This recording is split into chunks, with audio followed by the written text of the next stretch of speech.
Good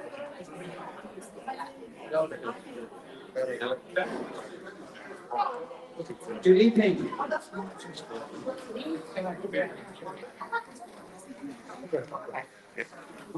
Good evening, folks.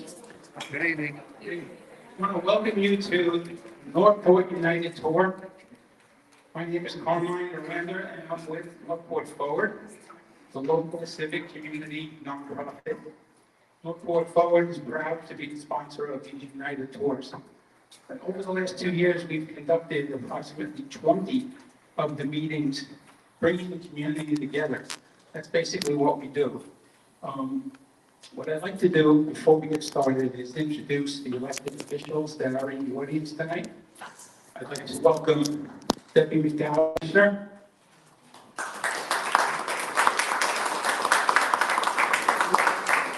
I'd also like to welcome Barbara Langdon.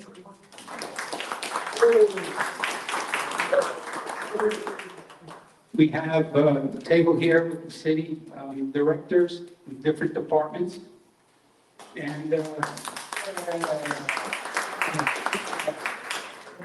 I'd also like to introduce the Northport Forward Board. Our chairman, Walter Pulaski, and board member Ginger Miranda, who handles all of our social media, and myself. I'm vice chairman of the organization. Okay, so what does Northport Forward do? Thank you. What does Northport Forward do? Northport Forward is all about bringing the community together to have a face-to-face dialogue. The reason why we do this is, number one, to inform. Two, to allow you to share your thoughts, ideas, and concerns. Also, to get answers to your most important questions about how the city is being run and daily life here in the city. And also, lastly, to get to know your city leadership so that we can all work together to come up with common solutions. The city of Northport just celebrated in June its 65th anniversary. This year marks a very important crossroad for this city. We're right smack in the middle of hurricane season, an active one at that. We're in the midst of budget talks. We have 3 commission seats up for re-election. And also, we have a charter amendment referendum in November ballot, on the November ballot. I'd like to talk a little bit about that referendum. We have some paperwork on the side, also some refreshments. But there's paperwork on the side that will give you some factual information about what the referendum is. Did you know that Northport is the only municipality out of 411 that cannot borrow money? Think of it in a different way. You want to buy a home, you can go get a mortgage. If you're living in your home and you need a roof, you can get your equity loan. If you need tires for the car or something comes up, you have a credit card. The city doesn't have the luxury of being able to do that. Everything is with a referendum, which a referendum is, I think, every other year, or it's tied to a special election. Now, a lot of people question about Price Boulevard. Why is it taking so long? You see the signs up. You see that they're bleached from the sun. They've been up so long. But it's because, as in a family, you'll put money away to go on vacation, and what winds up happening is, if something happens that you need money, you'll take that money and use it to an emergency situation, whatever it may be. So that's pretty much what the city has been doing. So the bottom line is, let's all work together, get the information that you need so that you can make a good choice, have your voice heard at the ballot box, whichever way you decide. I'm not telling you how to vote, but be informed so you can make an educated vote. And at this point, I thank you all for coming, and I would like to introduce our city manager, Jerome Fletcher.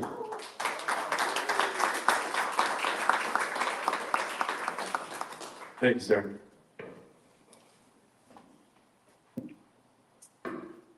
Thank you, Carmine. Northport Forward.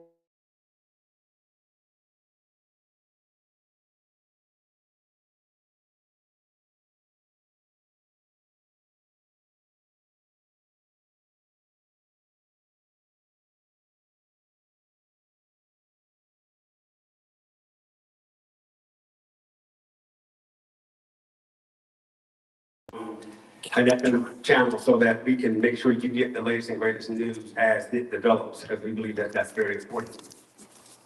So tonight, we're going on in the city and what's going on in your community.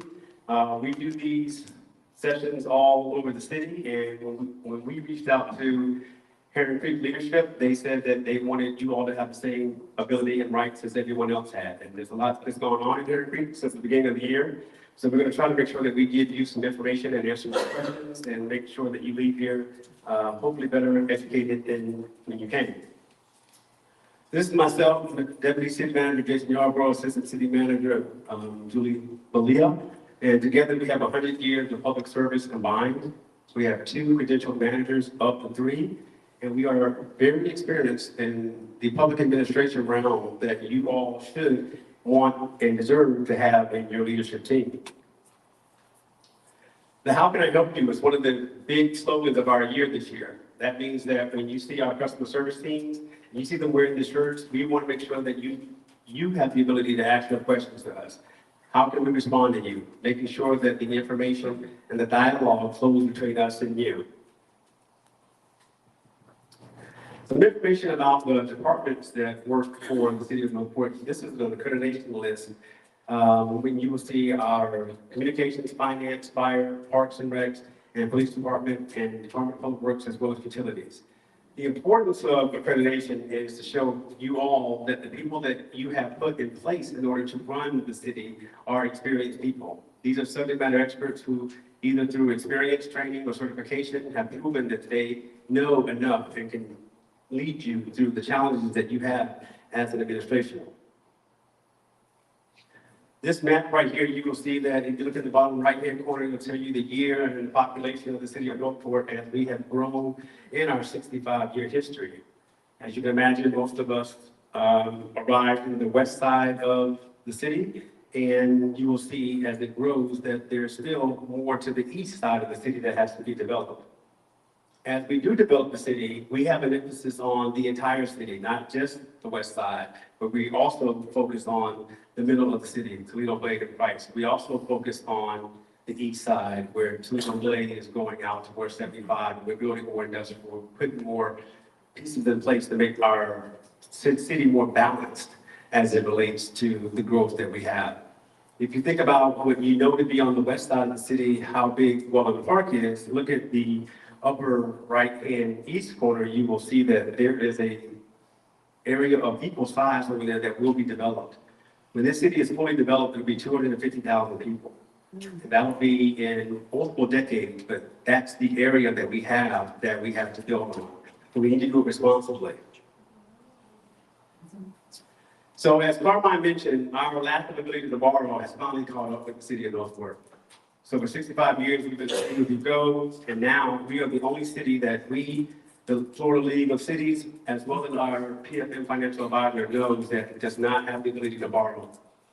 Now, the ability to borrow comes with certain guardrails, internal and external controls attached to it. It is not just a blank check, but when you pay as you go, that means you have to save up for things that you need. And the question then becomes, well, how has the city gotten away with this for so long? Well, one-time revenue sources have been very useful for the city of Northport over the last few years. If you think about some of the ARP funds that the city of Northport received after COVID-19 hit the United States, we are still spending some of that money right now, and that has helped with some of the projects that we've needed. But when you talk about some of the larger projects that we have, it's very hard to finance those projects. And when you're able to borrow, it puts the burden on the residents who are going to come here in the future, because everyone is paying that debt back, as opposed to just putting it on the backs of everyone who is here right now. It can cause projects to be delayed, because again, large-scale infrastructure projects, they cannot be paid as you go. Some of you may have heard the situation we were going through earlier in the year regarding a police headquarters. Well, that was a large-scale project. It was $100 million. There's no way for us to pay as you go for that project. But through the conversations we've had with the commission and the public, we are looking for a pathway that will allow for some of it to be repurposed from other taxes, some of it to be grant supported, the state, We have a lot of friends at the state right now who want to see Northport succeed. What we went through Hurricane Ian, none of them have forgotten us. And our friends at the county, let's make sure they're included there as well. We received a lot of support to make sure that our infrastructure has been kept up the way that it is right now. You might remember that the SRQ, the Brazilian SRQ right now being led by the county, they gave us money for some of the infrastructure that we need. So people chip in, we keep getting money, but now we're at the point where we have over $1 billion of need in the next 10 to 15 years. We got to be able to handle ourselves like everyone else handles themselves and be able to pay for things on our own. With the ability to borrow, like we talked about, what we can fix up our roads, bridges, water control structures.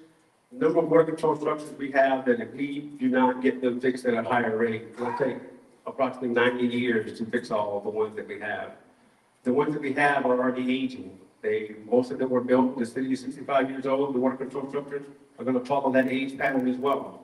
But we need to make sure that we are able to fix our infrastructure sooner rather than later.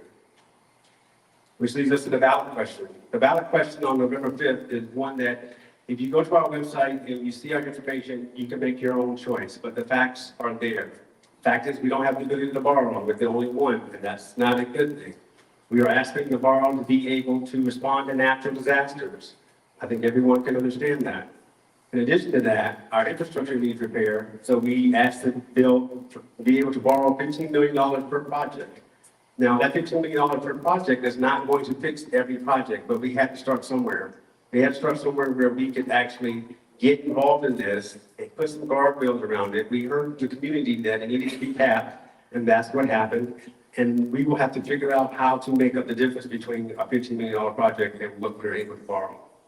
But we have to be able to borrow. And I believe that if the trust is the issue, because this is not a good time, and there is a good time to get the government more control and power and ability to spend without your direct permission. And that's never going to get better anytime soon. But we have to be able to start somewhere. And to be able to start somewhere at some level and then be able to grow from there, I think that's how the city moves itself forward. Because as Carmen was saying, if you were trying to buy a home with a mortgage, you wouldn't wait until you compiled or got all your money together. You would borrow based on your credit. It would determine how much you can borrow, and you have to show the ability to pay it back. Your city is no different. So it's not a new concept, and for business owners and people who have already borrowed money for a mortgage, they know exactly what the situation looks like. And it is not a blank check. So you're not going to wake up one day and say, and read, unless you haven't seen these things that we're about to say is going to happen, that the city has borrowed money without your knowledge. There has to be 2 public hearings and city commission approval. It only applies to revenue bonds. General obligation bonds, and those are ones based on your property taxes, which are the most common form of bonds, those by state law still have to come through you as a voter. So if someone were to say to you, well, this is them trying to get the police station in that didn't go somewhere earlier, cannot do it. It's too big. Not going to happen. The debt management policy is one thing that is critical to the success of this. If you look on our website right now, there's a draft of a debt management policy. That policy is there to give you an outline of what is going to be approved. The commission is on recess right now, but they come back on September 1st. On September 9th, there will be a workshop where their feedback and input will be included into the next version of the model, and they will be here with our financial advisors in order to go through the next steps of getting closer to approving it. It will be reviewed in September. I'm pretty sure it will be adopted in October, and then it will be preceding the election on November 5th. So you will know exactly what some of the caps are, the policies and procedures that the commission is going to look out for on your behalf. The referendum will not allow us to do the headquarters, like I said, project cap at 15 million, still requires voter referendum vote. This is our website. There is a ton of information on this website that talks about getting the work done. This is really about making sure that we are able to support the future of the city. The infrastructure is so important. It's no secret, it's no surprise, it's not unusual for the government to kick the can down the road for our infrastructure, deferred maintenance, but now it's time where we have to let it catch up to us. Last year, we were labeled the second fastest growing city in the country, which has both pros and cons, more pros than cons. But when you talk about all the growth, people want to know, what about the environment? What are you doing to save the trees and the wildlife to make sure that you don't just pave over everything? This is our natural resource division that was created last year. This is the group of subject matter experts that are going to help us make sure that we keep the trees and keep our environment in areas of the city that you will be able to say is still there. The worst thing that could happen is if we did grow, but didn't grow responsibly, so we had to put our money where our mouth is. This team is brand new, and they are still working on and still listening and getting things done so that you can make sure that you can say you live in a city that cares about growth and its environment. Both things can be true at the same time. Healthcare expansion. Everyone knows that HCA is already building over at the Walnut Park site. Sarasota Memorial, 2 buildings coming, one at 75 in Sumter and the other one over in Walnut Park as well. So they haven't started, they're still in their master planning process, but they should be done, I believe, maybe the end of this year and get going next year, but HCA is already going. We have a healthcare behavioral hospital as well, knowing that mental health and other illnesses are things that we really need to care about and focus on. So that will help out the residents of our city. And then the workforce training partnerships. We're working with STC to expand their footprint on their campus to the next phase. They put up their funding in fiscal year 26. That will help us because what we want to do is we want STC to have more of the healthcare program. They train the employees and we keep the employees here in the city because since 90% of the people can be out in the city to work, we need to keep people here in our city. The more people that we have here, that we keep here, the more revenue they contribute to the city, the more commercial we have, they contribute to the revenue of the city, the less we have to rely on taxpayers' money. That's the equation that we're trying to go for. Right now, we're about 8% commercial. We need to be probably 28% commercial, but we have to go and start somewhere. And some of that starting of what we did was the UOBC that got passed and rezoning some of the areas of the city so it could grow accordingly. This is Warren Middle Springs. Another legacy project that we're working on in this city.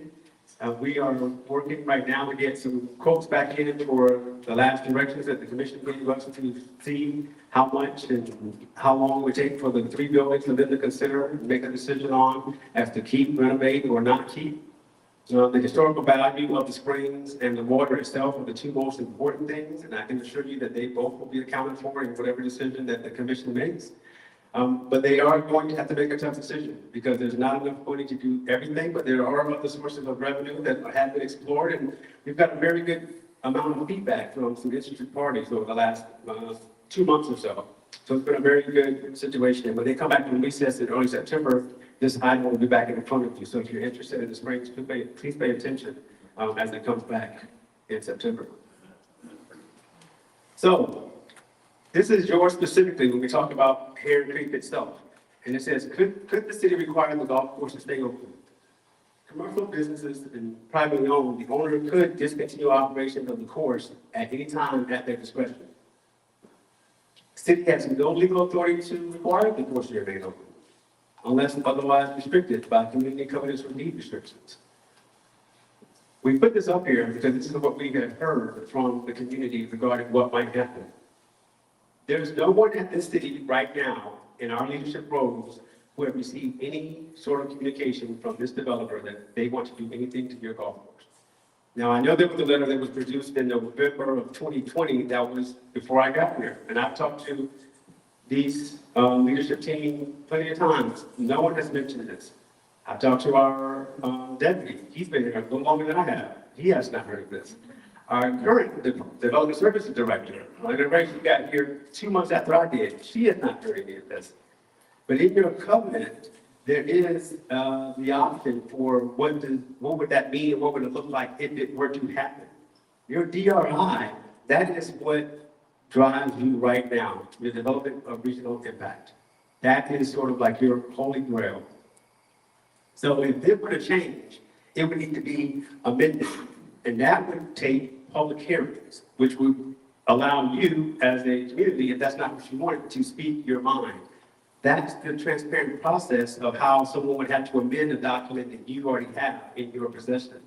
So when someone says to the city, well, is it possible? Yeah, it's possible, but it has to go through your feedback, and the commissioners are the ones who would have to finally go through in order for that to happen. But it would give you the public opportunity to participate and give your input as it goes through the feedback and the city commission. We also heard that, well, the city can and should be able to stop it from happening. When you have property rights, the owner has the ability, and of course, you know better than I do, they created a covenant for this particular community back in 1999. And it says in your deed of covenant, declaration of covenants, that the country club owner may elect at any time to suspend and terminate the operation of the country club. Again, just because it's in the covenant, unless someone knows of an active situation of this trying to be done, this is not something that we as the city of Gulfport have been included in on those conversations. The community of unity and moving us forward, this is a QR code that if you want to check it out, this tells you, and will give you the accurate information from the community to your email, so you don't have to search for it on our website, so you don't have to wait for it to come to you. I mean, this will come straight to you. You don't have to be proactive on it.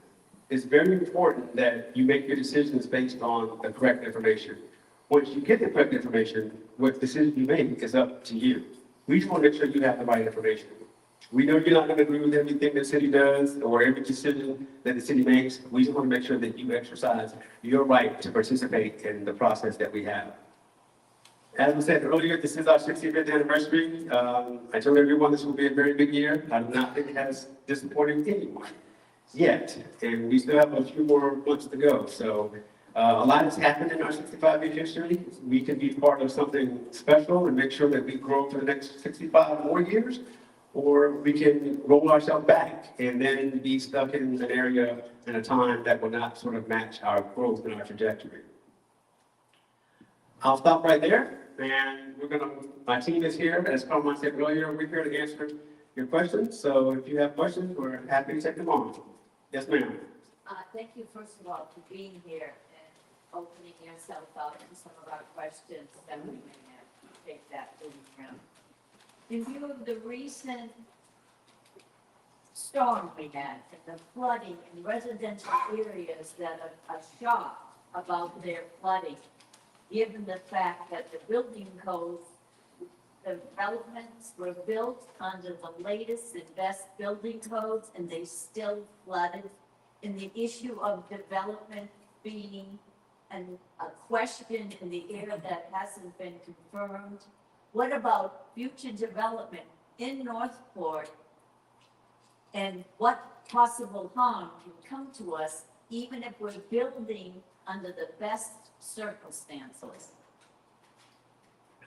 No, Chuck, I don't know if you want to take a piece of that, but I'm going to try some of it, because what you just said at the end is the truth. Even under the best circumstances, look where we are. Look at the area that we live in. Florida is a place that is going to have water. It is going to have challenges when it rains hard.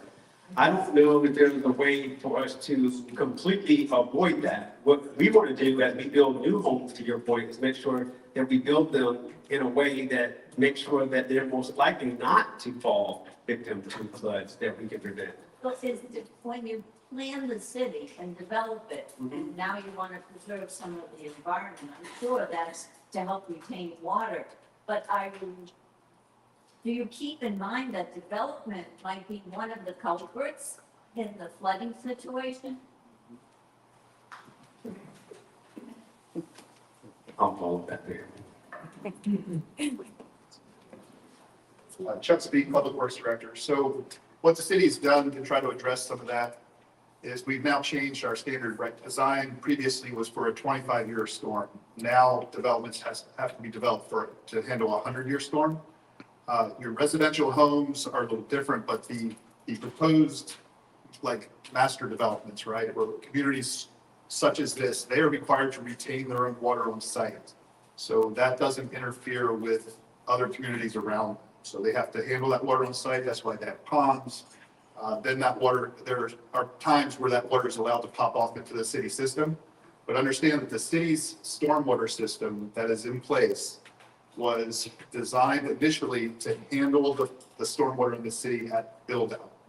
So it was designed to account for all of the parcels within the city being built. So we're not playing catch up with the system. The only thing that you're impacting the system is when you have these big developments that come in, okay? And they're, again, required to maintain their own swamp. But that's our concern here at Heron Creek. If we lose ground to further development and we have ponds, is somebody in the town, in the city, gonna oversee that and have some expertise for us to use in our concern about our property? So any change in development here, or any additional development would have to go through our SDR process. And I can assure you that our stormwater manager who works for Public Works looks at every one of those projects. And it will be required to meet that 100-year standard.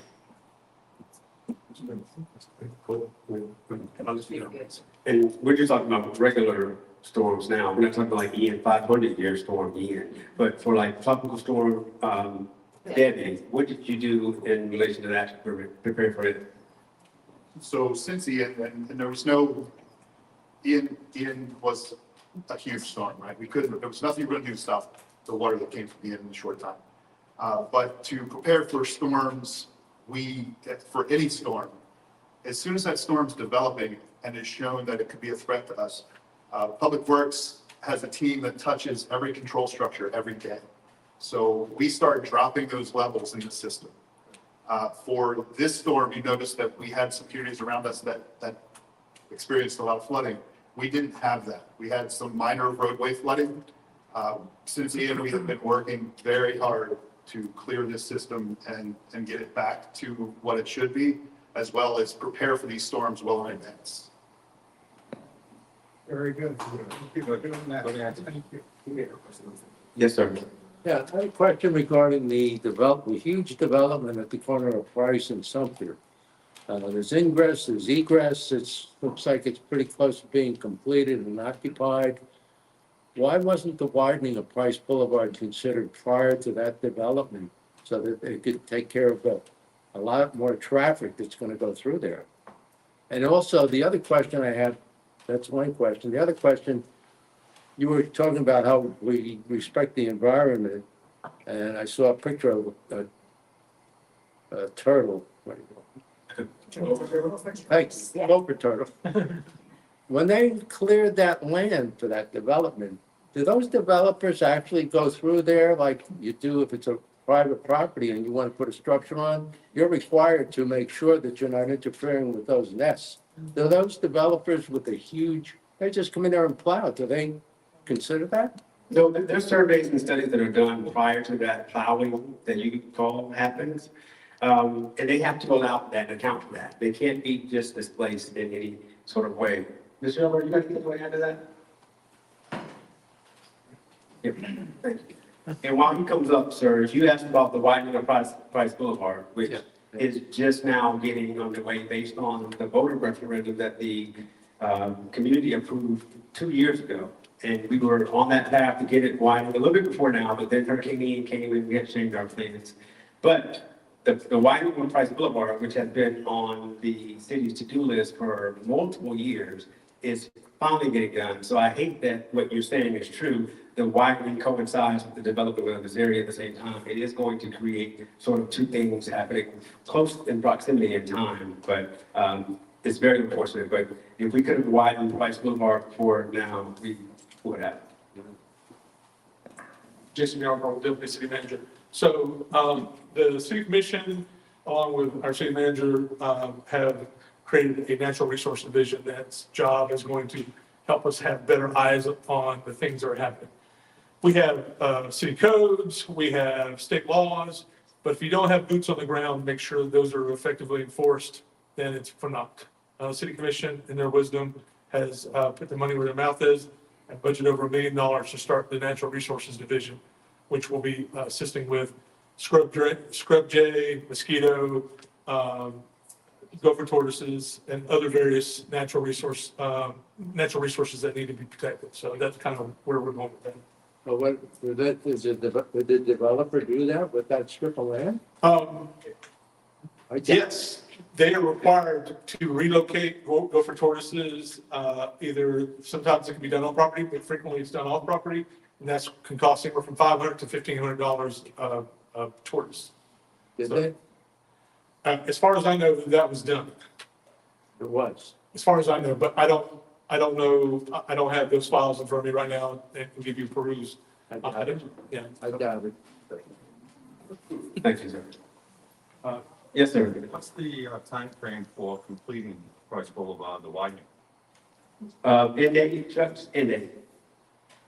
We're looking at 26? 20, 27, mid 26 to 27. Mid 26 to 27. 2.5 to 3 years. 2.5. 2 and 3 years. Thank you. Yes, ma'am. Yes, ma'am. Yes, I'm Nancy Hoffman. Oh, I'm sorry. Yeah, I'm sorry. I went and talked to ask questions about the development of all these apartment buildings going on Sumter down to the Lake. And I know when we recently had the drought, water was restricted. I have heard that we need 3 more water plants. There isn't sufficient water for the current number of residents in Northport. And yet all of this building is going on. Plus, it's going to generate a lot of traffic. I never go out the White Iris Gate and make a left turn. I go out onto Price and use the light because I am in fear of my life, the way people are going across there. And I understand you can't have traffic lights really close together. But in this development, it just seems like it has gone wild. And I do question the planning, and I know there are apartment complexes going down on Toledo Way. There are already some up there, and I see there's an egress road coming out on Appomattox. And, how are we going to handle that with the water and the traffic and just to make sure of everyone's safety? All right. We will bring up our traffic guru and our water guru. About that? Thank you, Chuck. Thank you, Mike. Chuck, speak traffic. Public Works Director. So all of these developments, similar to the stormwater side, we do engineering surveys and traffic studies to see how they're going to impact the surrounding area.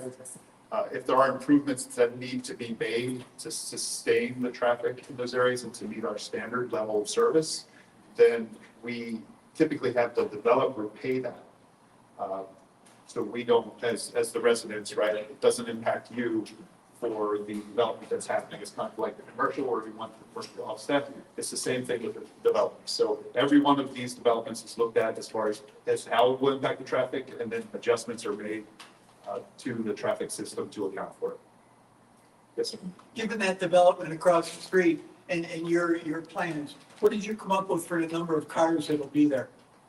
I can get you that number. We have the daily average trips, right, that will generate based on the type of building it is. I don't have that off the top of my head, sir. But we have that available. My transportation engineer can get those numbers. If you like, I can give you a call. Oh, wait a minute. Yes. Okay, so City of Northport right now has 2 water treatment plants. The plant here in town can produce 4.4 million gallons a day. The one in Wella Park produces 2 million gallons a day. What that says, we have 8.5 million gallons of storage currently. The system's demand at this time is 3.3 million gallons. So we have water. We also have an interlocal agreement with Peace River Water Authority. We're allotted 2.8 million gallons a day from the authority. So we have interlocal agreements with Charlotte County, Sarasota County, for a memorandum of understanding to use water, and we can wheel water back and forth during high demand times if needed. So we are aware of the development. The water side is being looked at for the growth of the city, and we're doing very well on that. Water? I'd like to chime in. I believe she was asking about the recent drought. Was there a shortage of potable water during that drought This this past winter? There was a water shortage coming from The answer was yes, because half of our water treatment plant was down getting rehab, and the Peace River water plant went down. So there was a limited time, and the Sarasota Carlton plant went down as well. It was kind of a trifecta event. We had water. We did have to reduce pressure to conserve water to make sure we can get the repairs made to get the systems back up and running. And it was a brief time that it was down. It was only like a week, couple weeks. Was there a shortage of recycled water for irrigation? Now, recycled water is as needed, in the system. We only have 2 million gallons of storage of that for reclaimed water. So that is, during the dry times, yes, that goes down. That 2 million gallons gets used up in the dry times. So there's only so much, and that's not guaranteed. That's in the contract with for the reclaimed water. That is not guaranteed. So with the new residential construction, that's gonna make that problem worse. No, No, the reclaimed water, you only have so many. not necessarily. We would need more storage because the reclaimed water comes from the wastewater and gets retreated. So it would only produce more water. And essentially. I heard a rumor that they were gonna put a stoplight at Sumter and White Ibis. Is that just a rumor, or is there eventually gonna be a stoplight there? At this point, that's a rumor. It's a rumor. We don't have any plans. Traffic safety. I have a follow-on question about trees. I'm a tree lady. I understand there's like $1 million fund for trees in Northport. And as all of these developers are coming in and wiping out the trees, are they forced or part of the agreement, do they have to plant trees somewhere to replace those?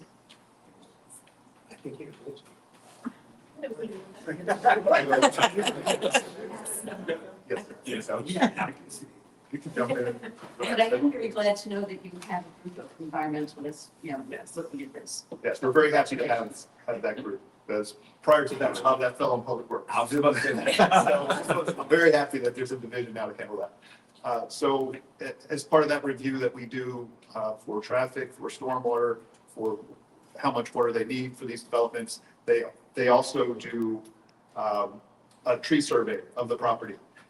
And the developer then has to basically maintain the trees that are there at a certain rate or pay the city into the tree fund, which then we take and we use to plant trees in other areas.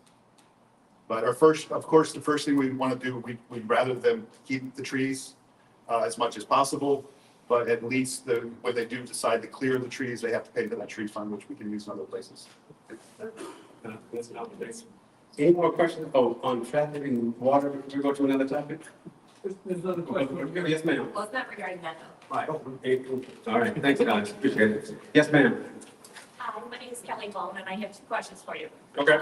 First of which is, I believe that, one of the things I was wondering is, with all the growth that we're going to be having, is there any plan to try to attract restaurants versus car washes, auto stores? I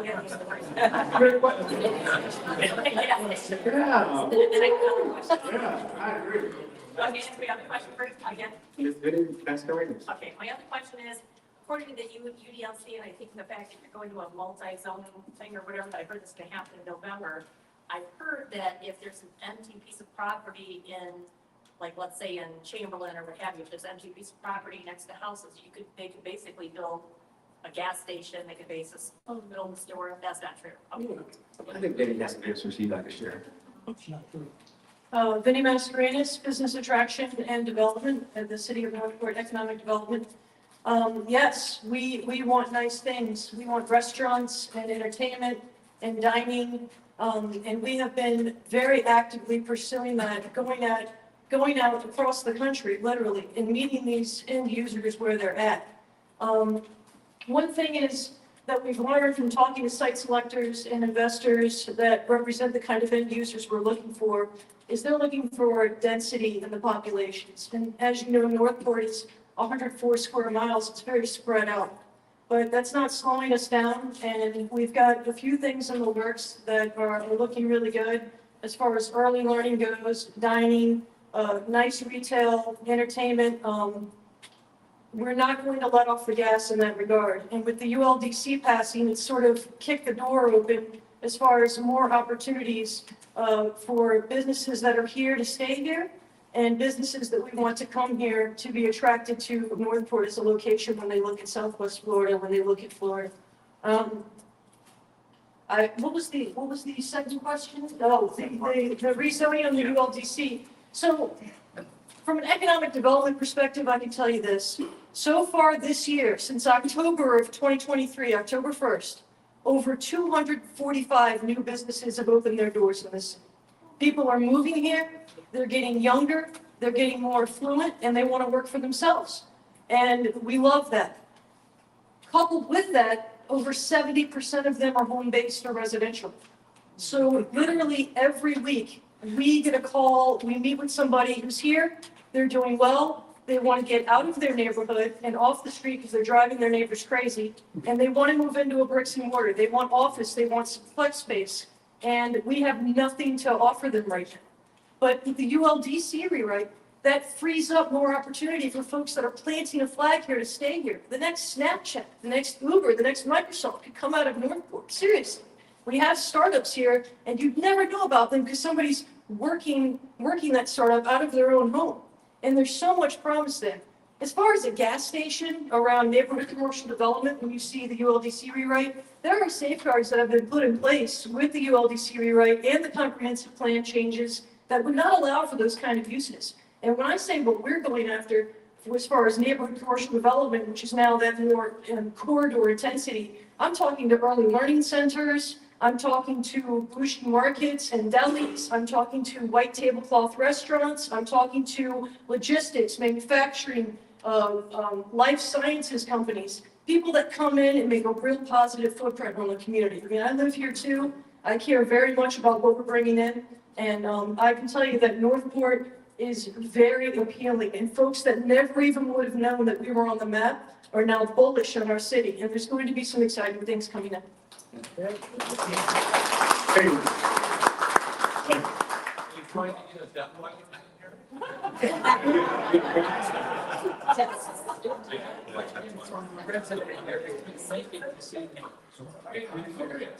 Basically, what he's saying is, I currently live in Heron Creek Community, but I'm unable to attend the discussion tonight. Having a distinctive, well-defined downtown area is important for city recognition, growth, and sustainability. What measures does Northport Commission have planned to develop this concept into reality for the city of Northport? Presently, if I want that downtown experience, I go to Venice, Sarasota, or Fort Myers, although Welland Park is heading in the right direction. Thank you for your consideration. Good question. Do you want to talk about the potential downtown becoming advice? Absolutely. Excuse me, before you answer that question, there was a question about that. I was curious, are they there? While it's down there? It's been all over social media. We are working very, very hard to make that happen. Good. I think we ask them every time we go there, they say, oh, it's hard to work with. They say they get those questions often, yes. Yes, sir, we are. Okay. So the city of Northport had 9 activity centers. Now the ULDC passed, we have 10. And I'll try to explain this as best I can. Each of these activity centers you could think of as a mini downtown. So if you lived in an activity center, the idea is for a couple of days, you could walk or bike and get the things that you need and not have to leave that activity center. Now, each activity center is unique, though. The uses and the purpose of an activity center in AC8 would be different from what we're thinking of with, the innovation corridor or the gateway corridor at AC3.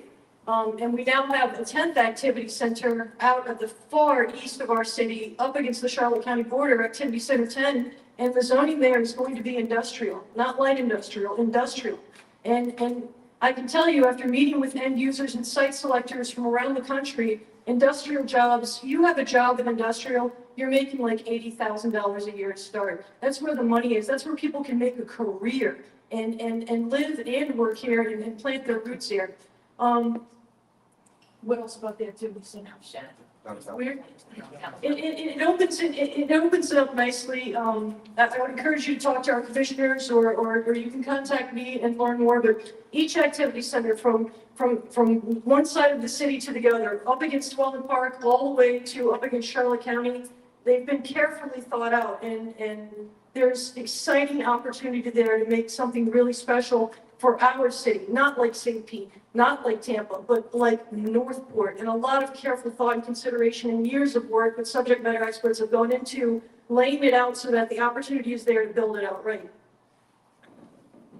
Let me just add, oh, hold on, what's Just it? an add-on. Go ahead.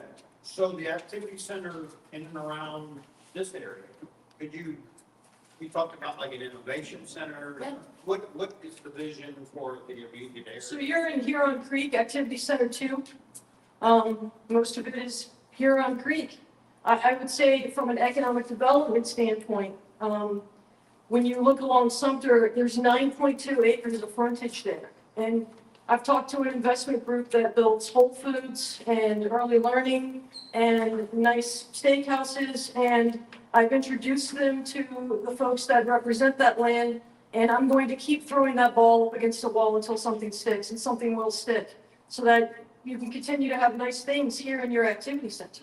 I would say when you're looking over at Activity Center 4, Innovation Corridor, Toledo Blade, we expanded our water and sewer infrastructure, and that activated just under 3,000 acres of undeveloped land.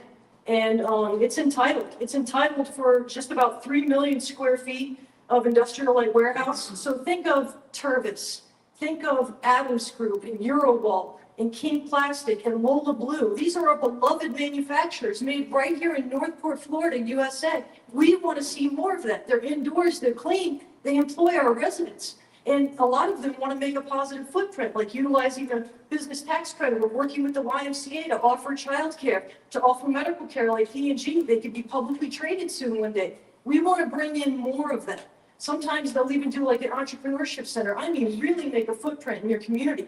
Lola Blue's been picked up by 32 Whole Foods in the southeastern part of the United States. She's growing, and she started out of her garage in Northport, and now she's everywhere, and we love them, and we want to see more of them. So the problem is that if I'm being transparent with you, the water and sewer that was expanded into the innovation corridor, everything that's behind it is like 60 years old, and it can't deliver the capacity. And if you want to see everything shut down, everything, bust a sewer pipe and watch the EPA come in and say, no more, and put all of your projects to the side, come up with hundreds of millions of dollars and fix it to our satisfaction on our timeline. So we have got to get this referendum passed, and we've got to have the ability to take care of the infrastructure that is in Northport proper. If another person did not move here if it stopped today, and another person didn't move here, we would still have like over $1 billion in infrastructure requirements that we would have to take care of here in the city. So being a fast-growing city, having both arms behind our back is just not sustainable. And we're hoping to be able to make that change to continue to grow out responsibly in a well-thought-out manner. I could go on and on about it. We're going to do a quick one. Let me say, this is awesome. The point about the downtown being over in this area, let me just tell you, we are committed to making sure that the legacy side of Northport has a walkable downtown, just like Bowling Park. And Bowling Park is going to sell itself. We get it. It's new and shiny. We get it. We have not taken our finger off the pulse of making sure that there's just as much attention on this side of town as the other side of town. And that is a very conscious effort all the time. But speaking of Bowling Park, is there anything coming out there that you're building that you can let them know about that will be constructed in the next few times? Welland Park has started their downtown phase 2. So you see some land cleared over past Oak and Stone and across the street from the Banyan House. It's going to be a 128-key hotel with a rooftop bar and a spa. He's talking to Pop Stroke, he's talking to Cap Grill, he's talking to everybody. The nice things that are up in South County, in North County, can be duplicated here in South County. There is land available next to HCA's on US 41 in Welland Park. And I'm helping with that regard, maybe a corporate headquarters, maybe some fintech. We'll see what happens there. Michael Saunders and Company from North County in Sarasota is opening up office space in Long Park.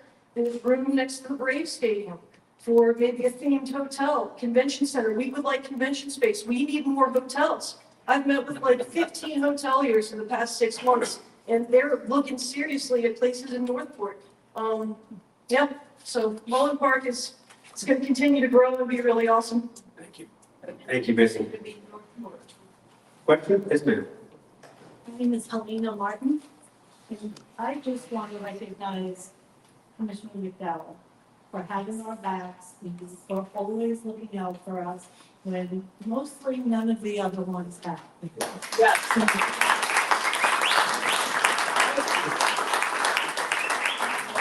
you. Any other questions? Oh, yes, ma'am. I'm Chris Pamela, and I'd like to know what Northport is doing to address the homeless situation. Or activities. Yeah, I know it's- Yes. I'm going to let our chief of police take that one. It is an interagency effort, but he has some staff that's directly associated with tackling that problem. Either one of them. What are we doing to address the homeless population here in Northport? So our homeless outreach team is working with our community partners in trying to create additional programs and resources available to them. So it's not just a one department lift, it's a community effort of all the agencies working together to try to rectify some of the issues that we're having. The problem is we lack resources in the South County. It's not a city issue, it's actually the county and state who deliver the resources. You know, everything's north, so we're trying to get those resources down here. We're working diligently with our community partners. Any other questions? Please? Thank you, Chief Garrison. Yes, sir. With the building on parcel K out front, what has been decided by the developer and or the city as to what type of buildings they can put up, either homes, villas, or apartments, or condos? We have a flyer that we created back in May that we gave this community for the information that we could. It's now been appealed by 2 people from your community. So legally, it's in the court system. But we do have a flyer I want to give you that will give you somewhat of an answer to what you have. But there's a calculation difference between what the third-party attorney has provided versus what is believed to be true. So that will have to answer that question. Thank you. You're welcome. Yes, ma'am. My question is, everyone's so excited about the ULDC passing or being rewritten, and all the great things that can happen. With all the referendums that were passed at the last commissioners meeting, beginning with 2013, 2024-13, and going down the line, which Commissioner McDowell did try to help us out with. My question is, maybe 2-part. First off, what would prevent a Dollar General coming into what we call parcel K here, just like just put in the middle of a residential area on price? Well, And the second part of the question is, and I guess that really bothered me that evening at the commissioners meeting, was staff, as you call them, is too busy to send out letters prior to November.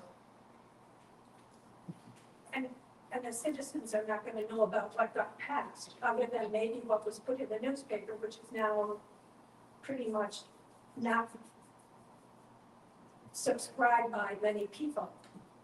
And I guess I find that really bothersome that taxpayers' money is not being used to inform taxpayers what they're paying for. Well, that's a multi-pronged question. Let me see if I can answer some and/or most of it. So when the commission as a whole decided to pass the ULDC, there was conversation related specifically to Heron Creek, where it was included in there. If I'm not mistaken, I was trying to pull my book up to figure out exactly what it said. But the commission as a whole put something in there based on your attorney's feedback at that meeting that allows for Heron Creek, and I think it was related to your DRI expiring. So the commission as a whole had a hand in recognizing the value of Heron Creek, not a single commissioner. The second thing I would say is, we follow the law as it breaks the relates to ULDC. If we didn't follow the law, you said we were breaking the law. And if we're going to do more than the law, now you're moving the goalpost to say this a little bit further. The commission as a whole said that they wanted us as a staff to go back and explore other options so that we could figure out how to notify, I think, all of the residents that you're talking about, as opposed to just the minimum that was required, and which is what we did, and we did some more on top of that. That is a situation that one might say, well, we told you about it a year ago, you should have done it a year ago, because now we say, like you said, we don't have the time to do it. It is a time-consuming process. But the ULDC as itself is it's been 2.5 years since I've been here that we've been working on it. And I believe they started in 2015. So it's been a very long process just to get here. But at the last meeting we had, the commission made a point, correct me if I'm wrong, Mr. Jerome, that we were to go back and charge us with looking at figuring out a way to how to notify those residents so they wouldn't have the problem that you're saying they would have based on what we've done today. Does that make sense? Is it yes or no? I guess it. Okay, let me say it a different way then. The 5 people who I work for, the commission, told us staff people to go back and try to figure out a way, now that we passed this, in order that we wouldn't delay it being implemented, but we could better do what you just asked to do. Is that better? What happened? If it happens. What do you mean if it happens? What does that mean? Did it happen? What didn't happen? Working it Did out. you do that? When was that meeting? Well, you said that Wait a minute, whoa, one question at a time. You said, did we do that? You just said that you were asked to go back to make it better for us. Correct. He's asking, did you do that? No, he said, if it happens, and you said, did we do that? I said, did you do that? You may have misheard me. Okay, I'm sorry. We are doing that. Okay. The charge was to go figure out a way and come back and talk to the commission and give them some alternatives to do that. It doesn't happen overnight. Yes. So at the meeting, the commissioners meeting that went till 2 a.m., do you remember that one? I remember that. We were told that it was going to be discussed at a further date. But it got passed. So what happened to our further date?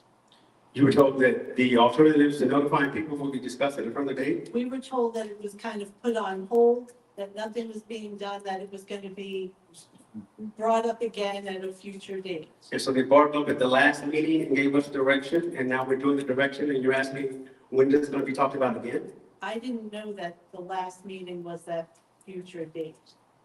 There it is. Okay. Any more questions? I hear grumblings that there's questions. Yes, ma'am. Who's in charge of fixing potholes? That would be Mr. Speak, ma'am. There are some wicked potholes, and I understand tomorrow in the paper to get fined. But I don't know, does that happen? The worst ones that I've had injury with the one at the CVS Yes. shopping center. I just want a location. That's perfect. again, Chuck Speak, Public Works Director. So we address potholes that are on city-maintained roadways, right? So what we have in the city, when you have some of these developments, commercial developments, or alleys behind commercial developments, those are the property of the developer. And that's where you see a lot of these issues with potholes that get big enough to swallow a car at times, right? Yeah. One over by Popeye, that everybody remembers, that we, as a public safety issue, had to go in and repair that one a few times, and then we try to recover our expenses from that developer that owns that piece of property. So if you ever have a pothole that you see that's on a city-maintained road, or even if you don't know if it's city-maintained, call Public Works. Our customer service will let you know if it's ours or not. Typically, we will handle it from there. If it's a state road, if it's on 41, that's maintained by FDOT. So we'll contact them, have them take care of it. We typically get ours done within 3 business days from notice. Well, with a private, with like, somebody owns that land that CVS is on, that's private, who governs that? Jason Yarborough, Deputy City Manager. So the City Commission recently, in the last few months, passed some International Property Standards Code.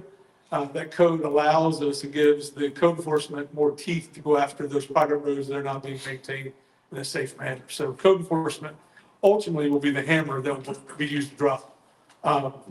We've been, code enforcement's been very active lately. We had a situation, speaking of trees, and then we're talking about potholes, but we had a situation where a developer clear cut trees. That developer ended up paying $87,000 in fines. But regarding back onto your situation on the private roads will be maintained underneath this International Property Standards Code that will be enforced to city's code enforcement division. Do you have to bring, do I have to like complain to them for them to come out to deal with the situation? If you call Public Works, let us know where the pothole is. If it's not on a city maintained road, we will kick it over to code enforcement. It's part of our process. Can they use the app? Can they use the app? Absolutely, you can use North Report as well, and it'll get processed through. Thank you. Thank you, guys. Any more questions? Yes, ma'am. I just wanted to thank you. I know you guys all have a very difficult job, so thank you very much. And I also want to thank the police department, the fire department, because we see them going through here all the time, and I see the fire department come and rescue people in here, and it's wonderful to see that. Thank you. Well, thank you.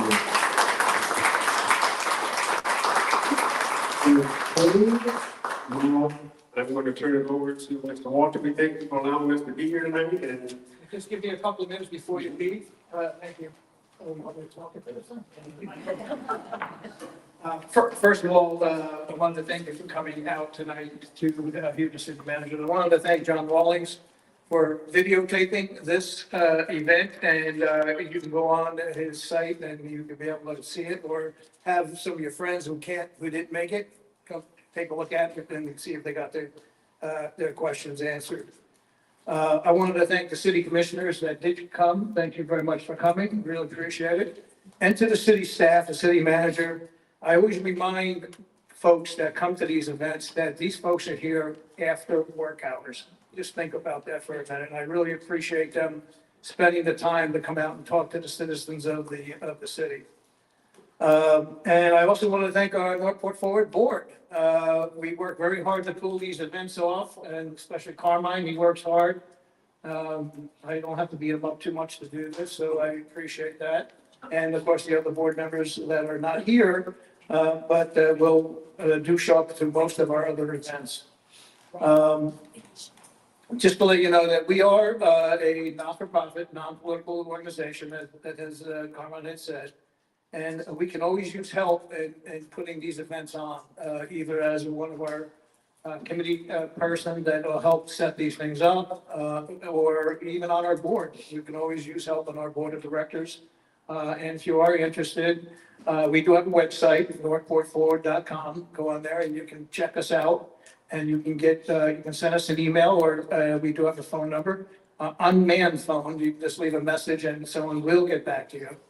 And as a not-for-profit, we will gladly accept any donations to help us put these events on. As you know, we do have some water and snacks that we provide to the people that come, and of course, that has to come out of our finances, and we appreciate any donation that we do receive.